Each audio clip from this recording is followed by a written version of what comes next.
कुठच्याही ब्राह्मण घरामध्ये शिवाजी संभाजी नाव ठेवत नाही आणि मुद्दाम संभाजी भिडे आणि आता ते चाललंय। छगन भुजबळ काल पुन्हा एकदा बरळलाय।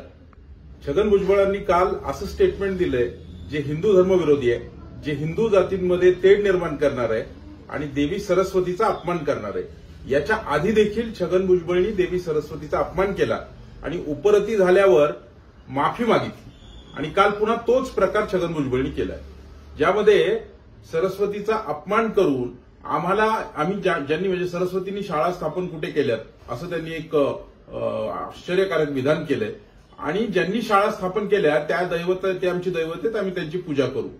छगन भुजबळनी कुणाची पूजा करावी तो त्याचा वैयक्तिक विषय आहे, त्यांनी कुणाची पूजा करावी त्याबद्दल आमचं काही म्हणणं नाही, पण ब्राह्मण समाजावर वारंवार अशा प्रकारची नीचपणाची विधानं करणं हे अत्यंत निषेधार्ह आहे। काल त्यांनी म्हटलं की 1.5% ब्राह्मणांच्या हातात शिक्षण व्यवस्था होती, तेच निर्णय देणार, तेच वाचणार, तेच लिहिणार।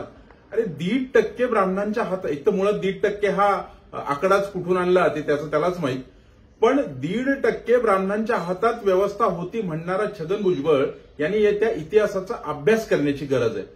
ब्राह्मणांच्या हातात जर शिक्षण व्यवस्था होती तर आपल्या हिंदू धर्मातले अनेक असे ऋषी मुनी आहेत, मुळात ब्राह्मण किंवा इतर कुणीही त्या वर्णव्यवस्थेमध्ये जे ब्राह्मण, क्षत्रिय, वैश्य, शूद्र हे प्रकार आहेत किंवा जे वर्णव्यवस्थेतले भाग आहेत, ती वर्णव्यवस्था आज आम्ही वापरत नाही। देशाच्या स्वातंत्र्यानंतर आम्ही आज सर्वसमावेशक अशी एक शिक्षण व्यवस्था घेतलेली आहे। डॉक्टर बाबासाहेब आंबेडकरांनी लिहिलेल्या संविधानाला अनुसरून आज सगळं जे काय ते राज्यकारभार असेल, व्यवस्था असेल, ही व्यवस्था चालते आणि त्या व्यवस्थेचा देखील हा अपमान आहे। छगन भुजबळांचं म्हणणं आहे की ब्राह्मणांनी आम्हाला पुढे येऊ दिलं नाही असं त्यांनी आरोप केलाय, तो अत्यंत खोटा आहे। जन्माने कुणीही ब्राह्मण नव्हता।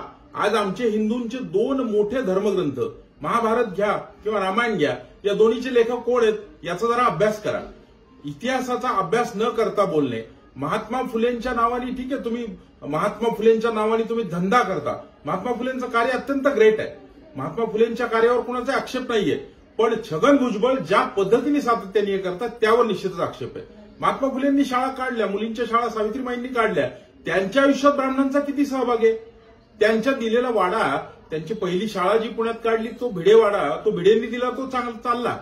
महात्मा फुलेंच्या त्या मुलींच्या शाळेमध्ये पहिल्या असणाऱ्या 4 विद्यार्थिनी, ही गोष्ट अनेकांना माहिती नसते, पहिल्या 4 विद्यार्थिनी त्या देखील ब्राह्मण होत्या।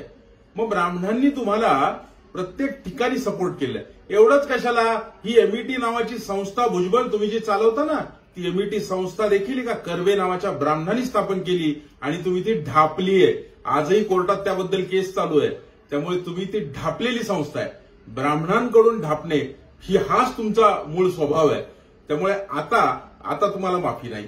आता मी आता जाहीर आवाहन करतोय, छगन भुजबळच्या कानाखाली जो तरुण जाऊन मारेल त्याला विश्वजित देशपांडे, अध्यक्ष परशुराम सेवा संघ 1 लाख रुपयाचं पारितोषिक आज मी जाहीर करतोय, जो तरुण त्याच्या कानाखाली जाऊन मारेल। काय म्हणता तुम्ही की छत्रपती शिवाजी महाराज आणि संभाजी महाराजांच्या प्रेरणा घेऊन ब्राह्मण समाजात शिवाजी आणि संभाजी अशी नावं ठेवली जात नाहीत? अहो शेकड्यांनी सापडतील, तुमच्या स्वतःच्या मतदारसंघात सापडतील किंवा महाराष्ट्रात अनेक, तुम्ही म्हणत असाल तर उद्याच्या उद्या 100 शिवाजी आणि संभाजी नावं असलेली ब्राह्मण समाजातली माणसं तुमच्याकडे मी पाठवू शकतो। त्यामुळे पण एक आहे की आतापर्यंत मी छगन हे नाव मात्र कुठल्याच समाजात कुणी इतरांनी ठेवलेलं पाहिलं नाही, कारण छगन या शब्दाचा अर्थ काय होतो तो जर का डिक्शनरीत आपण पाहिला तर नक्कीच तो खूपच लांछनास्पद आहे। तुमच्या नावाप्रमाणेच तुम्ही लांछनास्पद कामगिरी देखील करता, तुमच्यावर भ्रष्टाचाराचे आरोप, तुम्ही आजपर्यंत केलेला सगळा जो काय कारभार आहे तो देखील असाच लांछनास्पद आहे, त्यामुळे तुम्ही छगन हे नावच सार्थही करताय। आणि पुन्हा एकदा सांगतो, जो तरुण छगन भुजबळला जाऊन कानाखाली लागावेल त्याला 1 लाख रुपयाचं पारितोषिक आम्ही परशुराम सेवा संघाकडनं घाबरत नाही।